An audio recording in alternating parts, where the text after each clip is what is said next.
একজন নারীর যদি বিয়ের পর তার সংসারে অশান্তির সৃষ্টি হয়, তার স্বামী যদি তাকে মারপিট করে, ছোট মোটো কথায় যদি ঘরে অশান্তি করে, নেশা করে, জুয়া খেলে বা যেটাই করে, সেই নারীটা যদি একটা সময় সহ্য করতে করতে সে যদি অসহ্য হয়ে যায়, তখন সে যায় বাড়ির যারা মুরব্বী আছে তাদেরকে বলে যে এরকম এরকম পরিস্থিতি এরকম চলে আসে, আমি আর সহ্য করতে পারতেছি না।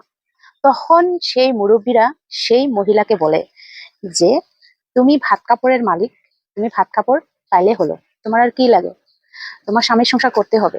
একজন মহিলা স্বামী ছাড়া দিন কাটাতে পারে না, তার একজন জীবনের সাহারা লাগে। তুমি কি করবে, তোমার সেইখানেই সংসার করতে হবে। মা বাবারাও এরকম করে বলে যে দেখো মা, তোমার ওই সংসারই করতে হবে। সমাজে নারীদের থেকে কিন্তু পুরুষদেরকে প্রাধান্য বেশি দেওয়া হয়। তার জন্য কখনো কখনো কিছু পুরুষ আছে বেশি উঁচায় উঠতে চেষ্টা করে, বেশি পাওয়ার দেখাতে চেষ্টা করে। তো সেই মানুষগুলোকে তো থামানোর চেষ্টা করতে হবে, না হলে আরো বেড়ে যাবে একটা সময়, সমাজেরও বহুত ক্ষতি করে দিবে।